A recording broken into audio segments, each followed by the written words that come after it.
بسم اللہ الرحمن الرحیم۔ اگر انسان بڑے گناہ چھوڑ دے تو اس کی چھوٹی چھوٹی بری عادتیں اللہ خود چھڑوا دیتا ہے۔ انسان کو بس خود کی نظر میں پارسا ہونا چاہیے، دوسروں کی نظر میں تو اللہ کے ولی بھی کافر ٹھہرے ہوئے ہیں۔ جوانی میں دین بائی چوائس ہونا چاہیے، بائی چانس نہیں۔ یہ جس جذبے اور دل سے تم لوگ اس عمر میں عبادت کر سکتے ہو نا، یہ بڑھاپے میں نہیں ہوگا۔ غلط لگتا ہے تم لوگوں کو کہ بوڑھے ہو کر عبادت کی ساری کمی پوری کر لو گے۔ بڑھاپے میں روز کیلشیم کھانا جوانی کے دنوں کے روز 3 گلاس خالص دودھ پینے کے برابر نہیں ہو سکتا۔ روح بھی ہڈیوں کی طرح ہے۔ جوانی سے اسے عبادت پہ مائل کرو گے تو بڑھاپے میں درد اور تکلیف کم ہوگی۔ کبھی بھی کسی انسان کی طرف سے اپنی ناقدری پر نہ کڑنا، کیونکہ قدر و قیمت کا تعین ہمیشہ وقت کرتا ہے اور درجات اوپر متعین ہوتے ہیں۔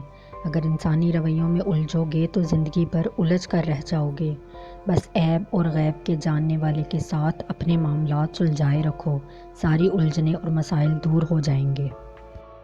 نماز اور قرآن بعض دفعہ آپ کے حالات تو نہیں بدلتے، مگر آپ کو ان حالات میں اچھے طریقے سے رہنا سکھا دیتے ہیں۔ آزمائش صرف دین پر چلنے سے نہیں آتی، بلکہ جو آزمائش اور مصائب آپ کے لیے لکھ دیے گئے ہیں وہ آپ کو مل کر ہی رہیں گے۔ قرآن سے دوری سے اتنا ہوگا کہ وہ مصائب آپ کو پاگل کر دیں گے، اور قرآن کا قرب آپ کو ہر مشکل سے نکلنے کا راستہ دکھاتا رہے گا۔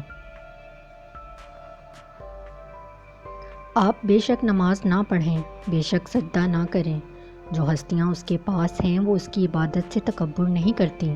اگر آپ کر لیں گے اسے کیا فرق پڑے گا؟ اس آسمان کا بالشت بھر حصہ بھی خالی نہیں ہے جہاں کوئی فرشتہ سجدہ نہ کر رہا ہو۔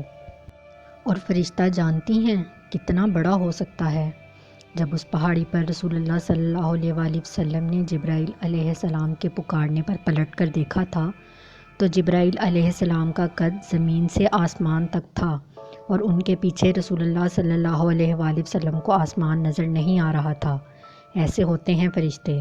70,000 فرشتے کعبہ کا روز طواف کرتے ہیں۔ یہ تعداد عام سی لگتی ہے، مگر جو 70,000 فرشتے روز طواف کرتے ہیں ان کی باری پھر قیامت تک نہیں آئے گی۔ اس رب کے پاس اتنی لاتعداد ہستیاں ہیں عبادت کرنے کے لیے، آپ نماز نہ بھی پڑھیں تو اسے کیا فرق پڑے گا؟ کسی کو معاف کرنے کا یہ مطلب نہیں ہے کہ اس کو گلے سے لگایا جائے، اس کو دوست بنا لیا جائے۔ صرف ایک عہد کرنا ہوتا ہے کہ جو اذیت اس نے مجھے دی وہ میں نے اس کو نہیں دینی، اور اگر دوبارہ اس پہ ظلم کرنے کا موقع آئے تو اب میں نے وہ نہیں کرنا جو پہلے کیا تھا۔ انسان ٹھوکر کھائے بغیر، زخم کھائے بغیر، خود کو جلائے بغیر بات کیوں نہیں مانتا؟ پہلی دفعہ میں ہاں کیوں نہیں کہتا؟ پہلے حکم پر سر کیوں نہیں جھکاتا؟